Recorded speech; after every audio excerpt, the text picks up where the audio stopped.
Well, hello, good morning. Again, it is the morning where I am. Don't know about you. I'm currently in the UK. It's just coming up to 4:30 in the morning actually. I am still jet lagged, so I'm living on Asia time.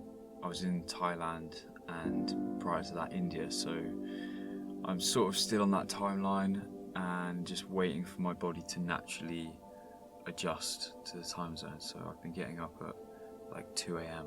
at the moment, but it's fine. I've been having a nice deep sleep. I kind of read somewhere that I think there's a myth where people think that you need to catch up on sleep, so maybe you have less sleep one night, you need to sleep longer the next the next night, but I read that that's a myth actually, and really your brain just knows how much deep sleep you go into, because obviously there's different levels of sleep, isn't there? So if you just go into deeper sleep for a shorter time, then you have the energy.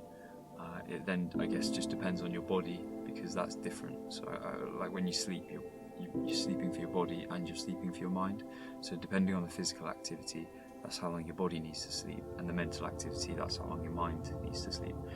Which is why in meditation they say really you don't sleep. You kind of do, but you don't.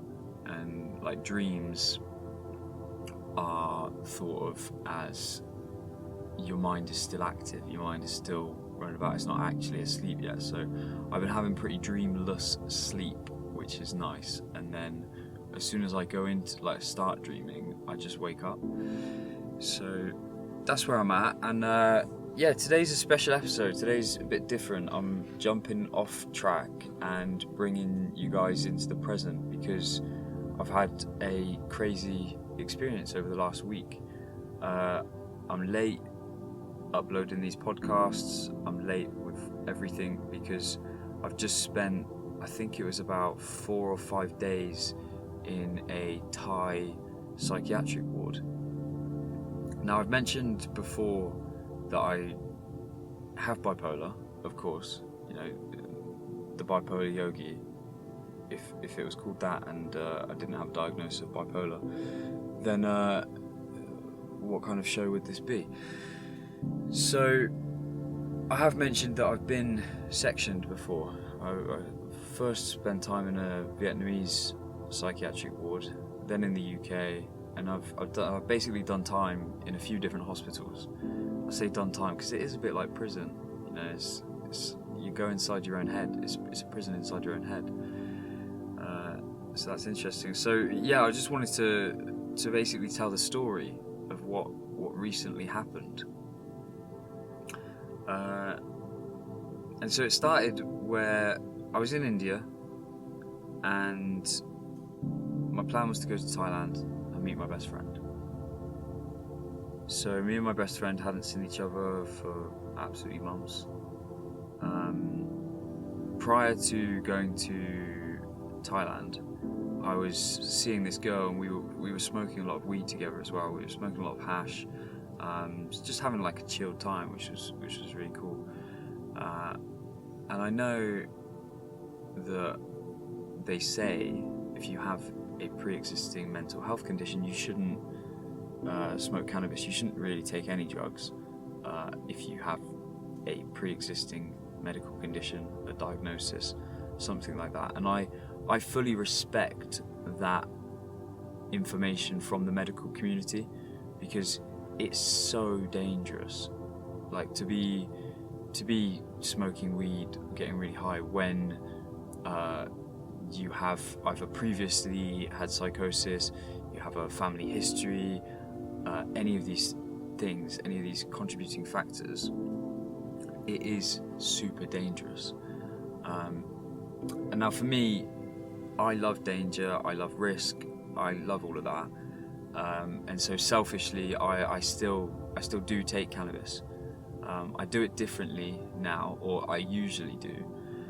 However, this experience that I'm about to share with you was not how I would normally take it, and how I would normally respect it as well. Something that I've been learning about plant medicines, such as mushrooms and cannabis, is that they need respect. These are spirits spirits come with these plants that are way more intelligent than humans, than we are. They connect with our spirits, and I guess sometimes we get lost in ego, which disconnects us from our spirit, and yeah. So what happened? Well, I got to Thailand and things were great. Met my mate, that was absolutely amazing. He was obviously jet lagged because he'd travelled through many time zones. I'd only travelled from India, so I wasn't too bad. And he had actually been doing the same thing prior to coming to Thailand. He was seeing a girl as well, and they were just getting stoned all the time. So we were both in this mindset of just getting stoned, and getting stoned recreationally. So cannabis can be used both for medical and for recreational use. There is a distinction between the two, and it's quite interesting because I have always, like I say, I'd smoked from a very young age, so I have been intrigued with cannabis for a long time. So when I was at school, I wrote an essay during my sixth form years about cannabis and why it should be legalized for medical use. So I did a lot of research into that, into how it can help people, with epilepsy, people suffering from nausea when they're going through chemotherapy, and a number of different illnesses that cannabis is able to treat, which is absolutely fantastic. However, in the UK it's illegal, so that was where my essay came in, and I was like, we should legalize it for medical use, because why not, really, if a plant is showing lots of benefit. But on the flip side of that, there's obviously negative consequences. There are negative aspects, there are side effects of this medicine. So I had to touch on that as well, and that includes the psychosis, cannabis-induced psychosis, among other things. But that's the main one that sticks out for me, is the fact that one person can smoke a whole joint and have one effect, and another person can literally go insane from the same dose. So that's where there is a big risk. So back in 2017 I wrote that essay. 2018 in the UK it was legalised for medical use. I always like to mention that because I think that's quite a cool coincidence. My research was never published, it was just schoolwork, but I just thought that was quite funny that I'd done that at that time. Then later on at university I wrote another essay on cannabis, and this time it was looking at cannabis for medical use. By that point it had been legalised for medical use for a few years. However, there were so many barriers to entry. Nobody that needed it was able to get hold of it. So that was an issue. And then the other side was, I kind of started to have this belief that why should it be illegal for recreational use? If people just want to get high because they enjoy being high, because they want to escape from life, what's the issue with that? Why should a government say we can't do that? Again, completely understand the risks associated with it, where some people don't know themselves yet. They don't know what they can handle.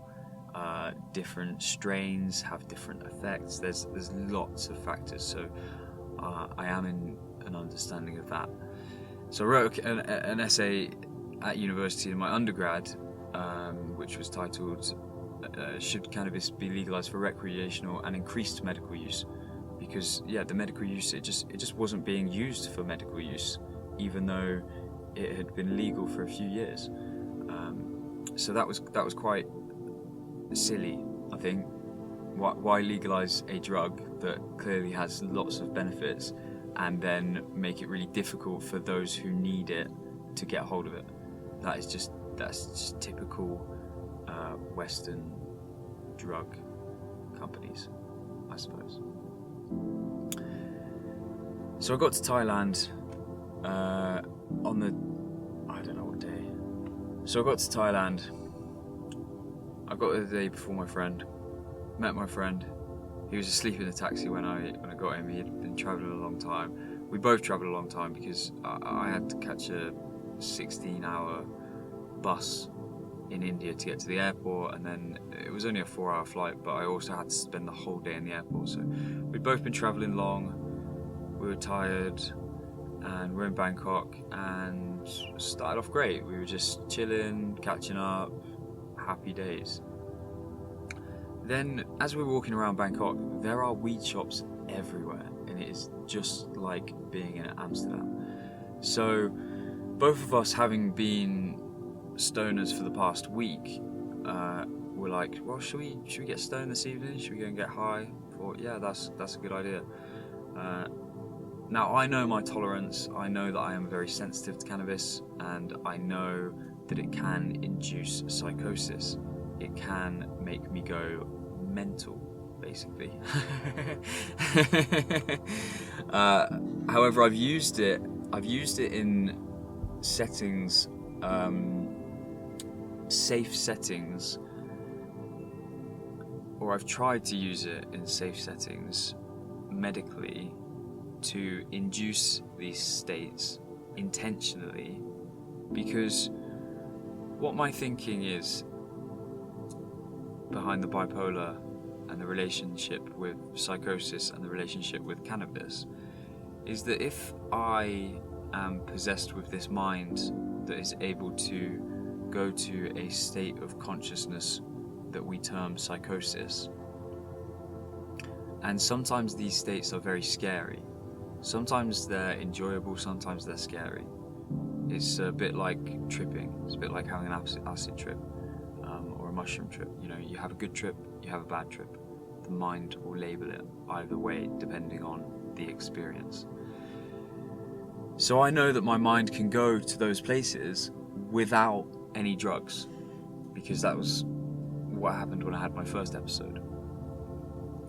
And so I started to think, well, maybe cannabis could be a tool for me to induce these states, go to a state of psychosis, and practice my yogic practices, practice meditation, practice mindfulness, practice non-judgment, practice equanimity of the mind, seeing that these are just experiences and not getting lost in the psychosis. So I started to do that over the summer last year, and it was actually really helping. I was able to go into these states of psychosis, go into these states of even mania, and also go to some dark, or what people might refer to as dark places, but just sit with it and just be content with it and just be like, this is just what is right now. Whatever this experience is, it is. And I was happy doing that. So I'd done that quite a few times, and I think that boosted my confidence with my relationship with cannabis again, and thinking, you know, oh, I'm okay to smoke it because I've been practicing. Okay, so practice, and now we come to Thailand, and it's like it's the night, it's the day to perform. Practice is over, and now we start the performance. So me and my mate went to a weed shop, and sometimes I'm hesitant because I know how dark some of the places I've been to in my mind are, and some of the really dark places that cannabis has taken me. I sometimes have resistance when somebody offers me to smoke, because I don't know what other people's experiences are. I've never been inside somebody else's head and known. I don't know if people have the similar experiences that I've had. So there's sometimes some kind of resistance. But because I'd met my friend, I hadn't seen him for ages, I just let go of it all. I let go of all of the resistance. I let my hair down, and thought, you know what, I'm just gonna allow it. I'm just gonna do whatever, smoke as much as, you know, Snoop Dogg would, and see where we go, because I know that I can come back from wherever I do go, whether it's dark, whether it's light, whether it's psychosis, mania, whatever it is, I know because I've practiced that I can come back. So me and my mate were in this weed shop and we just got so high, and it was great, and we really enjoyed it, and I had a very nice introspective experience. I found that I couldn't sleep that night, and I find that sometimes with certain strains of cannabis is that I do find it difficult to sleep on them. They raise my heart rate and it's difficult. So we got back to the hostel, my mate fell asleep, and I then went out and went back to the weed shop, and I was like, can you give me something that will make me sleep? Because they've got all these different strains in there, you know, different shelves, everything. He says, yeah, sure. So I sat in there and smoked this joint, and honestly, for me these days, knowing how sensitive I am to cannabis compared to when I was 14, 15, 16 and I was smoking it every day, for me to be able to smoke a whole spliff to myself is pretty unbelievable. I couldn't believe that I've done that, and I did that last week. So I sat in there, chonged off that joint, and then I went back to the hostel and I slept really well. So we both woke up the next day and we're a little bit stoned over. People say like weed doesn't give you a hangover, but I would say you definitely get a stone over. You're a little bit hazy, the mind's a little bit cloudy. It's still with you the following day, and maybe even, you know, for some more time after that. I've experienced where I walk with the spirit of cannabis for maybe a couple of weeks. Sometimes I can feel its presence. So the following day we went for breakfast, and we then went out, did some yoga. We're just catching up. We're just starting to get into our routine of travelling together, because I've been travelling on my own for a long time. My friend has been looking forward to it. He's on a career break, and he's also a paramedic. So yeah, he's been on his career break from that for quite a while now, and this travelling was like a big thing that he was working towards, looking forward to.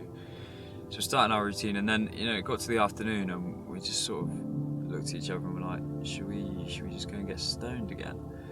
And last time I'd been in Thailand, I only spent like one night in Bangkok on Koh San Road, got absolutely wasted. It was just before I started on my sort of spiritual journey, and at that time I thought, bloody hell, one night on Koh San Road is enough. You do not need more than that. Any more than that and you're going to get lost. So we were there day 2 and we thought, well, we'll get stoned again. And instead of going to the small weed shop around the corner from where our hostel was, we went to one on Koh San Road. And the reason that we had to stay in Thailand, in Bangkok, was because we were waiting for another friend. Another friend was coming out to meet us, so we thought we would wait for her, and then we were going to head north, go on a spiritual journey, up to Chiang Mai, up to Pai. There's a temple up there that you can go and stay at, a nice Buddhist monastery, breathwork sessions, yoga, all of this, sound healing. That was our plan, that was our intention. But we had to wait in Bangkok for our friends, so while we were in Bangkok, we just kept getting stoned. And now, I'm not sure at what point things sort of changed for me, but it just felt like we had been in weed shops for hours and hours and hours. And my friend was very, he was very high, for a start, and then in the shop they're offering you other stuff as well. They're offering you mushrooms, they've got a big old bong. I'm pretty sure they gave us loads of free cannabis as well. So we're in there getting high as anything. I think I ate some mushroom chocolate as well, and end up leaving the shop. And now this is where the timeline for me gets fuzzy, because I stopped being able to differentiate between reality and dreaming. And I describe it as, if you've ever seen the film Inception, where in the dream you can see it's a dream from being the viewer of watching the film, because you can see them manipulating it. However, all of the people that are in the dream, besides the people that are manipulating it, they don't really know, they don't really notice, you know, like there's a scene where the road just lifts up and then people just start walking upwards as if gravity has just changed. So that's kind of how the world started looking through my eyes. It was as if I was seeing this dream state. It was as if my mind had began dreaming while I was still fully awake, and I started to lose access to my memory, and I was fully conscious the whole time, but things just didn't make sense. Things just were not adding up. So I ended up going on a wandered around, and that day we also had to check into a new hostel. And now I have, of course, experienced an episode before of what was diagnosed as bipolar, and I started to realise that was what I was going into, or a similar state anyway. So yeah, running a long short. So to cut some corners on the story, I basically got lost. I left my mate in the weed shop, and I went walkabouts, and I got lost because it felt like I was in a labyrinth where, you know, I'm just walking around in circles, except my surroundings are my surroundings must have been changing, but they all looked the same, and it was like roads were like popping out of nowhere, and it was really crazy. It was like being in a dream or in a Matrix or anything like that, and being able to see it and explore it. And so I was just walking around, and it got to a point where I really didn't know where I was. I was so lost in Bangkok, and turned out for some reason I didn't have any money on me. My phone had died, and I didn't know where I was. So I saw this woman. I ran up to her and I said, "Look, this is going to sound really, really crazy, but I've got no idea where I am. Got no phone, no wallet. Can you help me?" And she just gave me 500 baht, which is about £10, and said, "Go and get yourself a taxi." You know, she clearly could see that I was not in a good way. I mean, I didn't feel in a bad way. I didn't feel at all stressed or anything. And the big thing with mental health is, you know, risk to yourself and risk to others. And I didn't feel like I was a huge risk to myself or a huge risk to others. I wasn't having any dark experiences, any negative experiences. It was all positive. It was just that I got lost. So somehow I managed to get back to my mate, and I didn't actually even use the money that she gave me to get a taxi. I just kept walking. Found my mate, and it turned out I had left him for 8 hours in the shop. He was worried. He also didn't want to leave the shop because he thought that was the only place that I knew he was. And my phone was dead. We couldn't find each other on Find My iPhone because of that. And so yeah, he was really worried. Anyway, by that point, I had smoked enough weed for me to not need any weed anymore, but stay in that state. So for me to come out of that state of psychosis, and it's called Cannabis Induced Psychosis, which is a real thing that I have experienced. I say it's a real thing, like I know that every single person can experience it and whatever, but for me, yeah, that's what I experienced. That's the terms that I put together to describe the experience that I was having. And from there, everything was dreamy. I felt as if I didn't have access to my memory as well. Like I just kept leaving stuff in places. So obviously, if you know anything about cannabis, it does affect your short-term memory. But it felt like, for me, it was on a massive scale. So I was really just forgetting where I was, like, all the time. It was sort of like having dementia, I suppose. That's how I could compare it. without knowing exactly or having experienced dementia. So then it gets to a point where my friends are very worried. I've got no travel insurance at this point, right? So my friends think, right, well, we better get him some travel insurance, because they're thinking their thoughts are, he's having a bipolar episode, it's happening again, we're going to have to take him to hospital. If he's got no insurance, we're going to be fucked because it's going to cost a bomb. So my friends, like the lovely people they are, while I'm in this episode sort of state, in this psychosis, they're buying me travel insurance online, right? So that, you know, if I do need to go to hospital, then I've got travel insurance. And obviously you have to declare on there that you have bipolar, so they put all that, and they sorted me insurance. Well, thanks, I'm very, very grateful for them doing that. And they basically took me to a hostel. They tried to get me to sleep, because that's another thing, is in these states you stop sleeping. And for me, I guess I would kind of theorize that may be related to how I felt like I was dreaming and awake at the same time, and so the body or the mind doesn't need sleep.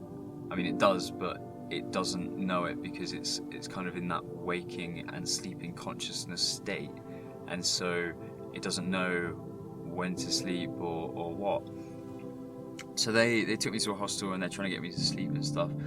And then, from what I remember, I woke up in this hostel. I think I went and took a shower, and then one of my friends came in. She yelled at me, apparently. I don't remember that bit, but that's what my other friend has told me. And I was stark bollock naked, and then I left the room and started walking around the hostel stark bollock naked. Obviously you can't really do that. I found that out last time I had an episode as well. For some reason I just don't feel the need to put clothes on when I'm in that state. I guess I get a bit animalistic. I'm a bit like, what are you humans doing with clothes on? Like, what? why would you do that? So yeah, am I insane or am I? Who knows? So yeah, that then I think triggered something negative inside me, having that kind of confrontation with my friend where she was like, "You're fucking naked in a hostel," and which is fair enough, you know. Like I appreciate that. That's not normal, in quotation marks.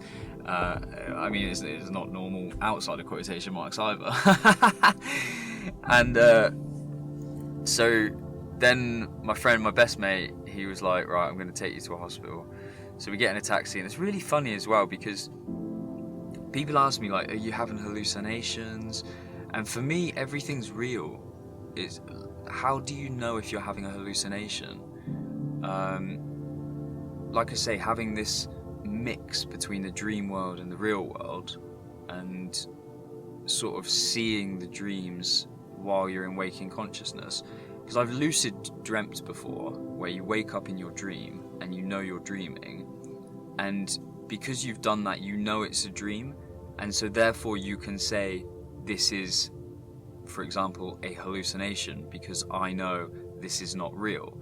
However, in the state that I was in, I knew I was in reality, but also there was dreaming happening at the same time, and so there must have been a mix in my perception where that is what is known as a hallucination, if that makes sense.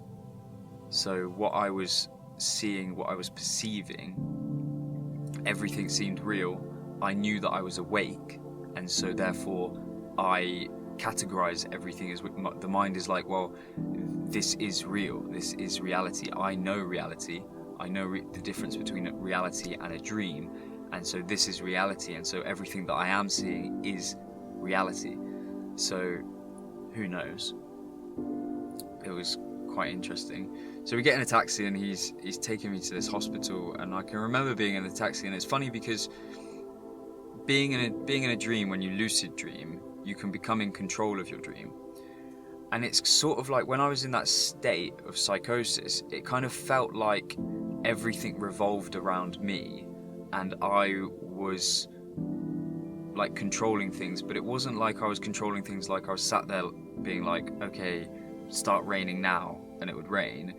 It was more like, yeah, rather than cause and effect, it was like effect and cause. So rather than me being the cause of the effect, my mind was saying that the effects that were happening were caused by me, even though I wasn't intentionally doing any of that, if that makes sense. See, I'm talking a lot about this and trying to put these things into words to describe it the best way so that you can understand this experience that I've had, so that A, you can possibly identify it in yourself, B, identify it in other people, and C, if you're somebody that does research, then I hope this really helps you. So we got to the hospital, and again, this is where I know what I experienced, okay? And so my experience was real for me, okay? The reason that I experienced what I experienced, I am not sure. I am not sure if I had behaved a certain way that led to the actions that came toward me. So for example, we got to the hospital, my friend's checking me in, they've taken me into another room. I can hear my friend at the desk, you know, checking me in, so that was comforting. I could hear his voice, he was still with me. But they take me in and they put me on this chair, and so this is me just talking from my memory. And I felt like I was being fully compliant. I had been in the taxi, I knew we were going to a hospital, I knew that I needed help. So they put me down in this chair, and it was like a metal chair, it looked a bit like an electric chair, and so my mind that wasn't my beliefs, but my mind that tells stories was like, oh, this is they're going to perform ECT, electric compulsive therapy, and my grandma had that, and so something in me was telling me that was what they were about to perform on me, right? Then I sit down on this chair, and a guy comes over and for no reason at all starts strangling me while the other guys grab my arms and tie me up. And I just thought, I didn't understand why I needed to be tied up, because I was being compliant. I wasn't running away, I wasn't doing anything dodgy. And then I had an earring in my ear, and another guy kept coming over and just grabbing it and moving it about, and they were basically abusing me, and that's how I felt. And like I say, I don't know if that was me just hallucinating, but I definitely had marks on me, so something did happen. But whether I was in the wrong, I don't know. But I don't think I was, and I think that I was conscious enough to know that I wasn't. So I felt like I had been abused a little bit in that room. Then my friend left, they drugged me a little bit, I guess put me to sleep. And then the first few days in the hospital were pretty traumatic, similar to that, where I kept having experiences. I'd wake up in the middle of the night, a doctor would come in, then they'd tie me up to my bed, and I was just very confused. I was like, why do they keep abusing me? Why are people, I thought this was a mental health place, I thought they were supposed to be looking after people. Why do I keep getting abused? So that was pretty distressing, pretty traumatizing. However, very early on in the experience, I sort of submitted to it.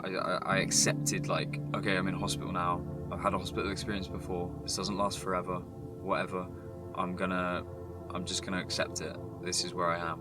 I've just got to let go, be here, and allow it. So I did, and you know, it was horrible being tied up and not being able to move in the bed, being in an uncomfortable bed, not having slept for a long time, needing sleep but not being able to sleep because you're in an uncomfortable place.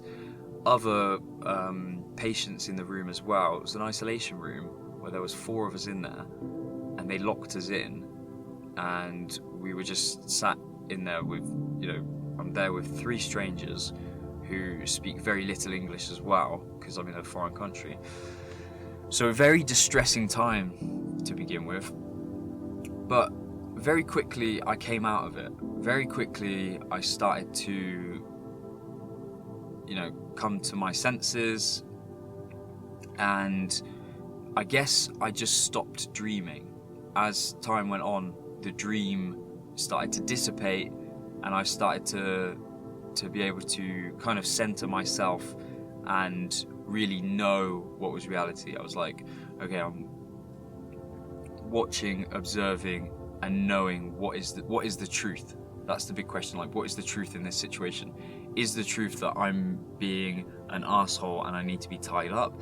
Is the truth that these people are holding me captive because they think I'm a spy or something like this? These are all of the stories that the mind makes. But I got to a point where I was like, right, yoga, let's practice, let's meditate, let's do some asanas, some postures, move the body, get like the energy flowing, do some breath work, concentrate on the breath. And I was able to center myself. So within like 2 or 3 days, I was absolutely fine in my terms. And now the trouble is, when you're fine in a mental hospital, you then have to play a game of convincing other people that you're fine. And that's quite a difficult game.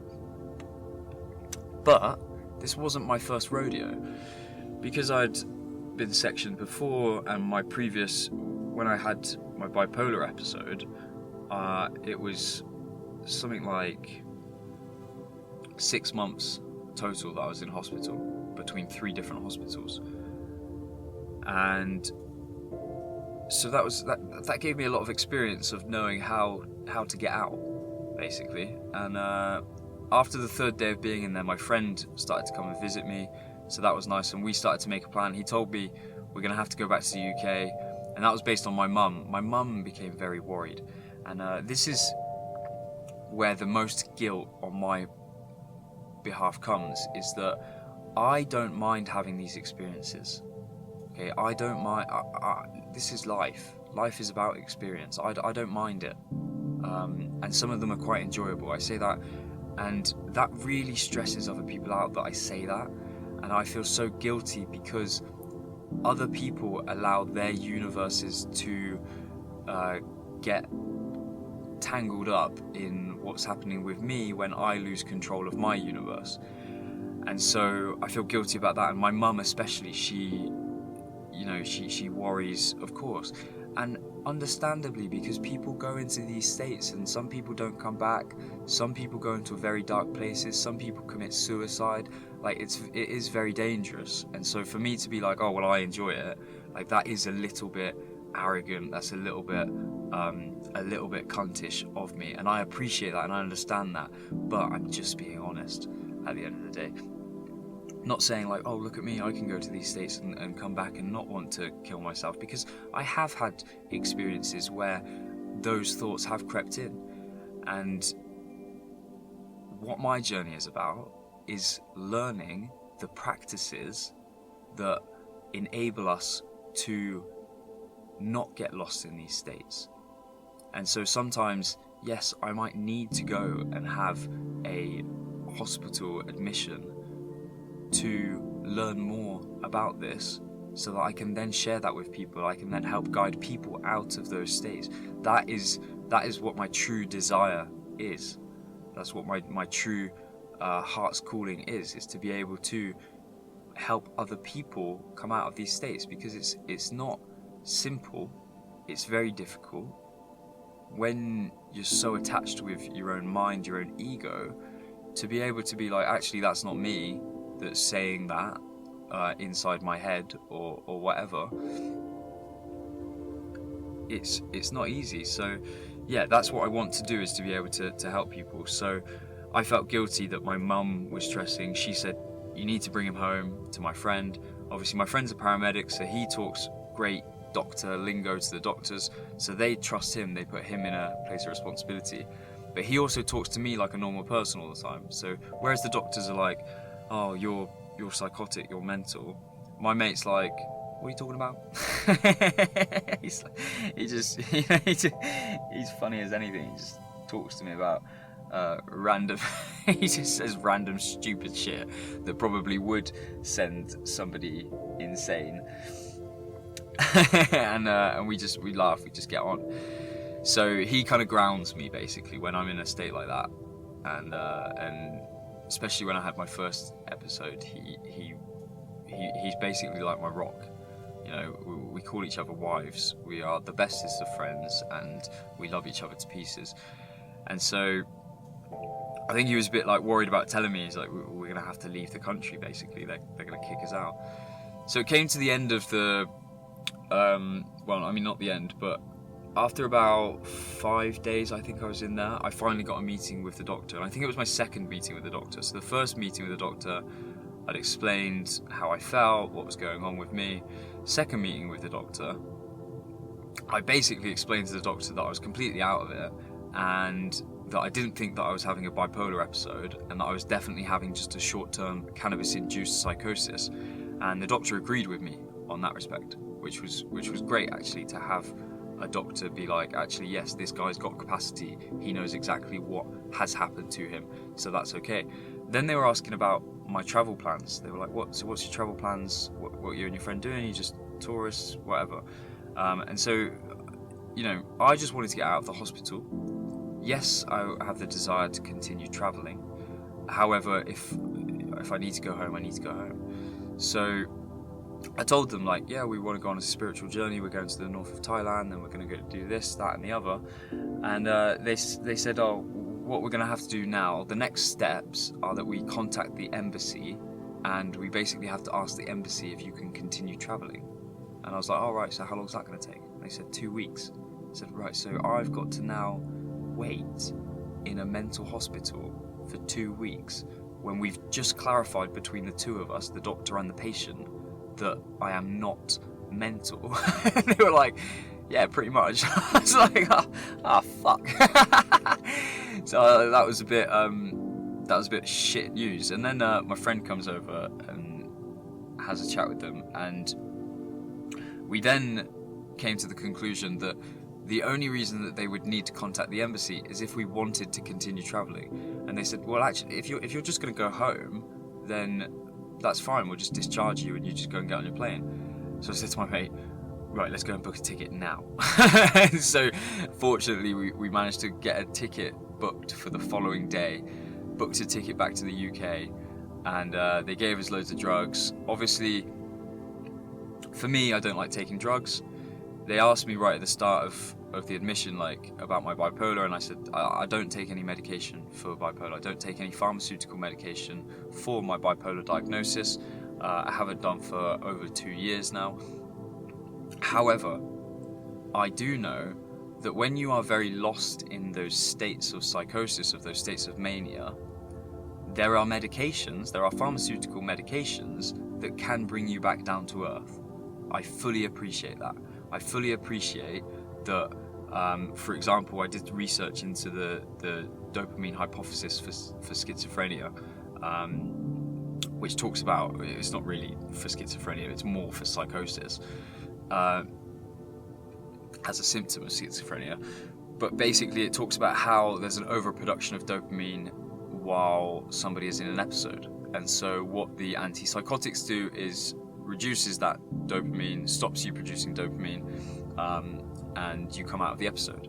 Now, in the general medical community, it seems that they always want you to continue taking medication even once you've come out of an episode, which for me sounds absolutely stupid, because if you've had an overproduction of dopamine and then you stop that and you come back to normal, you come back to baseline, that's fine, that's good. But then you keep stopping that, then you're going to start going below baseline. So what happens then? Well, then your quality of life becomes less. You become numb to things. People who are on antipsychotics for a long time, they become zombies. And with the research that I've done into the dopamine hypothesis, is that there's not much evidence to say that people who have a diagnosis of something like schizophrenia, where psychosis is a common symptom, there's no evidence to say that they have an overproduction of dopamine while they're out of an episode. And so, episodes, they kind of come and go. There's different theories behind when and why and all of these things. Some of them are seasonal, whatever. And it can be the same with bipolar. And for me, in the diagnosis that I have of bipolar is bipolar with psychosis. So knowing this, I think it's absolutely stupid to think that it's a good idea to continue taking medication once you're out of an episode. I think once you're out of an episode, you then need to find practices to enable you to regulate your chemical balances in the brain. Because on the physical level, yes, there's chemical imbalances are happening. However, those are not happening all of the time. Okay, something may trigger it, and that's where like the most recent dopamine hypothesis, I think it's Hausen-Camper, speaks about all of these triggers. I can't remember what they call them, but yeah, basically the triggers that lead you to having the overproduction. And so what my beliefs are is that yogic practices are able to stop you having these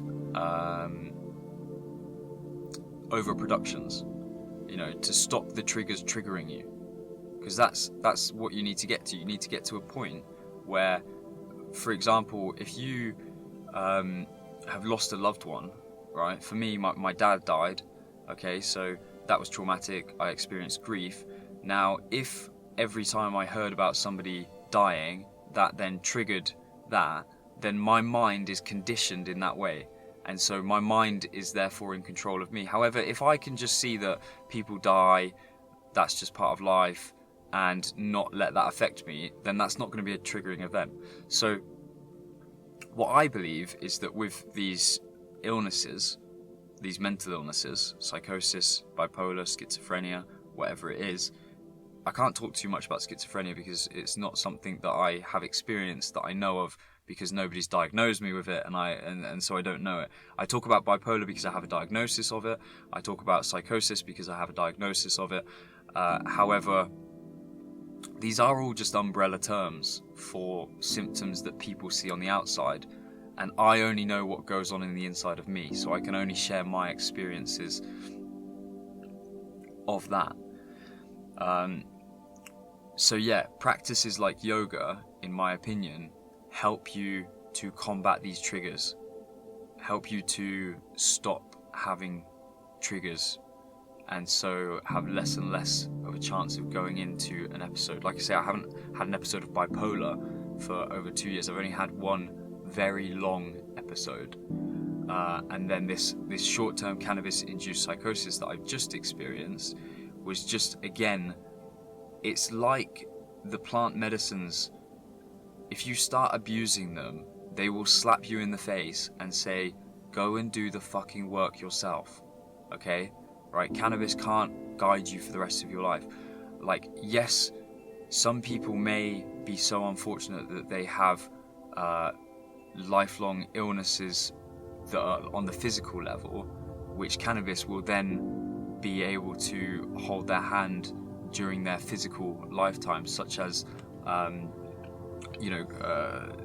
severe pain. What's it called? Chronic pain. Is it chronic pain? Yeah. People who are in a lot of pain, cannabis can help because it alleviates the pain, right? And so, fair enough. There's a place for it there. However, not everyone's in physical pain all the time, and so people are abusing plant medicines, and that's where something like cannabis-induced psychosis will come along and slap you around the face. And if you don't get up, if you don't shake your head and think, right, what am I doing wrong here? Like for me, it was, I can just smoke loads of weed again because like that's really cool and I'm just going to smoke it recreationally again. No, I forgot all of my values about respecting the plant, about loving the plant, about allowing the plant to teach me.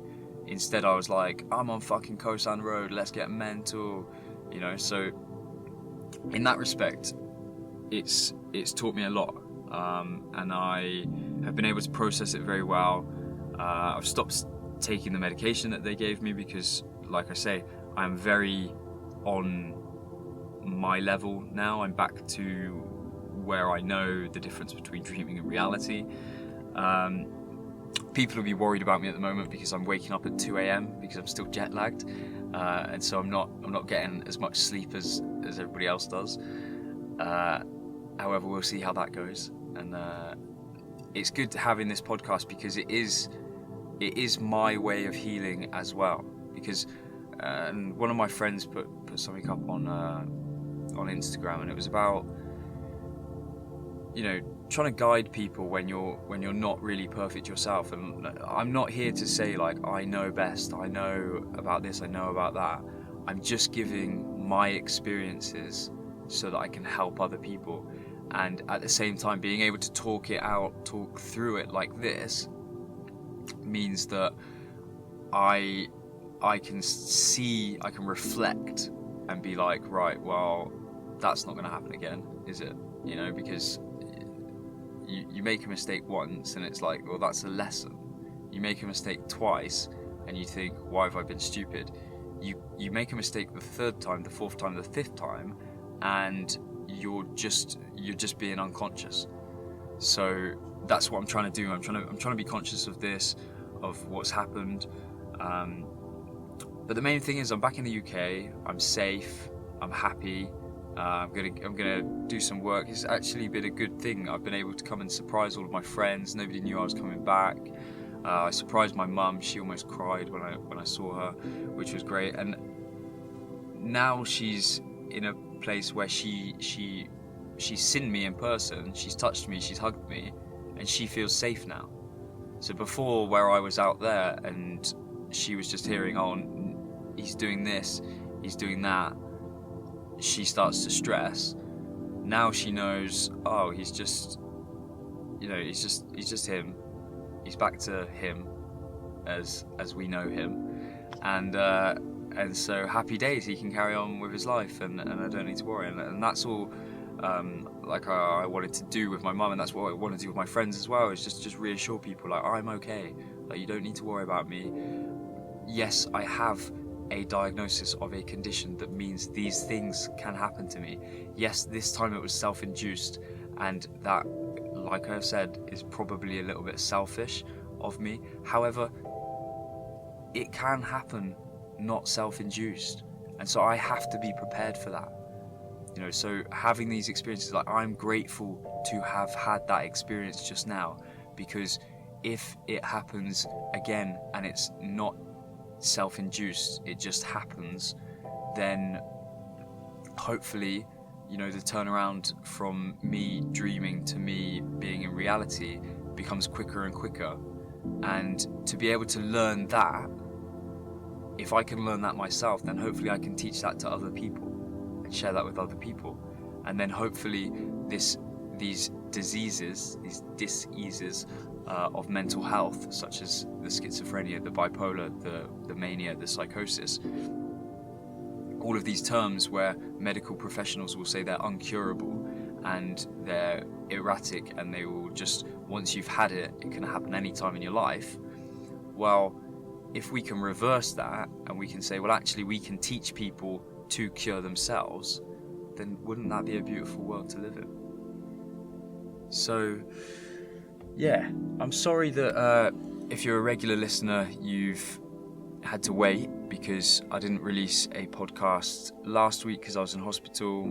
This week I've just got back to the UK. It's Sunday today, and so what I'm going to do... No, it's not, it's Monday. It was Sunday. It's still dark. It's now 5:20 in the morning.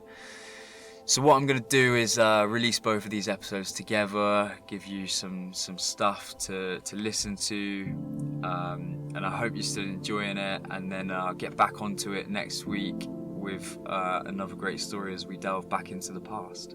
So I hope it's been fun delving into the present situations of my life for a whole episode, because I know I dip into it. And I hope you've enjoyed. I enjoy telling these stories, and especially these ones where they're pretty fresh as well. So yeah, thanks for listening. This is the Bipolar Yogi, peacing and outing. have a lovely day.